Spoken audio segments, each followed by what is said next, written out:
안녕하세요. 김영실입니다. 우리가 어려서 즐겨보던 디즈니 만화 영화인 신데렐라, 슬리핑 뷰티, 스노우 화이트, 리틀 멀메이드의 아름다운 사랑 이야기는 어른이 된 후에도 좋은 기억으로 남아있죠. 아름답고 착한 공주님을 향한 악한 마귀와의 나쁜 계략이 무척 안타깝기만 한데 씩씩하고 용감한 왕자님의 출연은 정말 멋져 보입니다. 가여운 공주님의 이야기와 감동적으로 마귀를 이기는 왕자님의 그 훌륭한 모습은 우리가 어른이 된 후에도 아주 흥미진진하게 남아 있습니다. 언제나 그들의 줄거리의 끝은 아름답고 화려한 결혼식과 더불어 해피엔딩으로 끝나며 마지막 화면엔 They lived happily ever last. 그들은 영원히 행복하게 살았다라고 쓴 마지막 자막이 우리 눈에 남아 있습니다. 그래서 우리가 어려선 내가 예쁜 공주가 되고 언젠가 내 앞에 나타날 용감한 왕자님의 꿈을 키우며 이제 멋진 결혼을 하면 나도 곧 그렇게 행복해질 수 있다는 생각을 하며 우리는 소녀 시기를 지나게 됩니다. 그런데 결혼을 해보니 행복한 삶을 유지한다는 것은 생각보다 쉽지 않다는 현실을 곧 깨닫게 되며 결혼의 기쁨이 그 시간이 채 가시기도 전에 우리는 절망으로 빠져듭니다. 우리는 디즈니 만화 영화에 모두 속은 것이지요. 제가 조금 깊이 그들의 결혼 생활을 들여다보며 심술스러운 생각을 한다면 신데렐라도 잃어버린 구두 한 짝을 찾아준 왕자님과의 그 행복한 결혼 후 왕궁에서의 삶이 어쩌면 마냥 행복하지만은 않았으리라고 생각해 봅니다.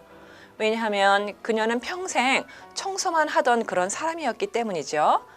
그녀는 닦은 곳을 또 닦고 누가 시키지 않아도 청소를 하게 되고 쓰레기통도 뒤지면서 쓸만한 물건을 찾아내게 되겠죠.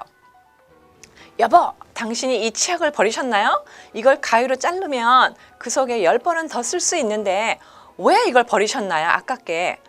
그럼 왕자님 대답은 당신은 왜 또 쓸데없이 쓰레기통을 뒤져서 쌈을 만들어 왜 내가 버린 걸 주워와? 라고 하면서 짜증 섞인 그러한 짜증의 싸움이 잦았을지도 모르는 일입니다.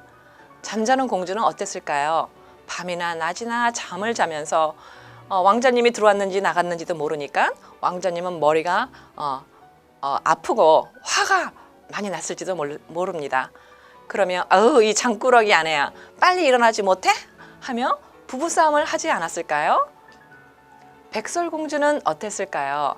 그녀는 얼굴이 너무나 하얗고 예쁜 바람에 어디에 있든지 사람들이 너무나 사랑하게 되고 숲속에서도 7 난쟁이의 우상이 되었던 것처럼 아마도 왕궁에서도 모든 남자들의 우상이 되어서 왕자님이 어쩌면 의처증을 갖고 부부싸움이 잦았을지도 모르죠.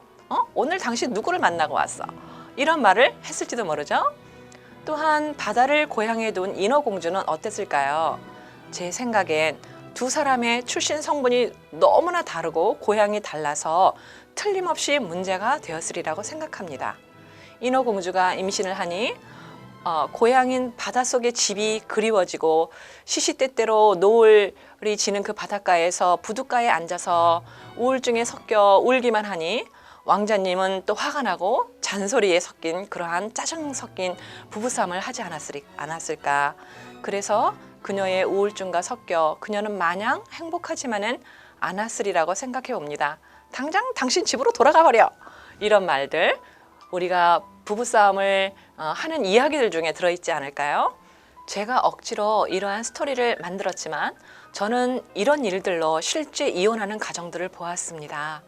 사실 이렇게 신랑과 신부가 아름답고도 멋진 결혼식을 한다 해도 행복은 절대로 저절로 오지 않는답니다.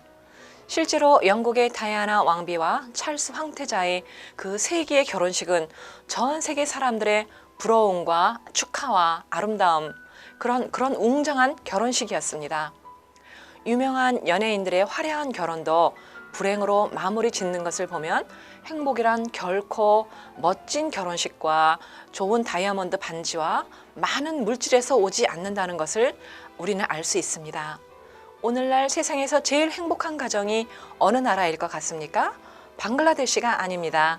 제가 방글라데시 사람들과 인터뷰를 했더니 자기네들은 행복하지 않다고 말을 하였습니다.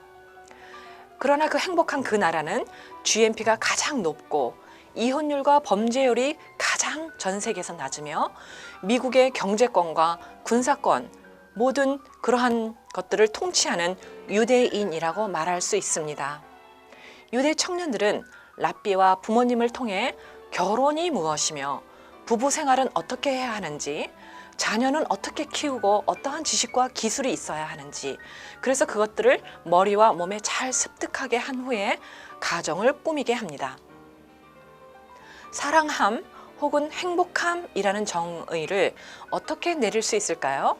제 생각엔 서로의 의견을 존중해주고 예의 갖춘 말을 하고 또 내가 사랑하는 상대가 무엇을 좋아하는지 그것을 귀담아 들었다가 그것을 기쁘게 해주는 것이 사랑이라고 정의를 하고 싶습니다. 그러나 우리는 이러한 기술을 습득하지 못했을 뿐만 아니라 자신이 즐겨 좋아하는 일을 해놓고는 그것이 곧 상대방을 행복하게 만들어 줄 것이라는 착각을 하기도 합니다. 부부 사이나 자녀와 부모 사이에도 서로가 무슨 말을 하는지 우리가 조금만 귀를 기울여 듣는다면 그것이 바로 행복의 첫 번째 조건이라고 말씀드릴 수 있겠습니다. 이는 부부관계에서는 물론 부모와 자녀 관계에서도 꼭 필요한 것입니다. 대화를 할 수 있는 것은 동물들 중 유일하게 우리 사람들이지요. 우리는 이 중요한 언어를 통해 행복도 불행도 만들어낼 수 있습니다. 그런데 불행히도 우리는 어떻게 부부가 대화해야 하는지 그런 것에 대해 결혼 전 전혀 훈련을 받지 못했습니다. 나 아닌 다른 사람을 이해하는 훈련도 거의 받지 못하고 자라납니다. 다행히도 내가 나의 부모님의 아름다운 대화의 모습과 인격을 보고 자라났다면 나도 그렇게 잘 하겠지만 그렇지 못하다면 나의 언어는 내 자신도 싫어하는 아마도 괴팍한 모습을 갖추었을 것입니다.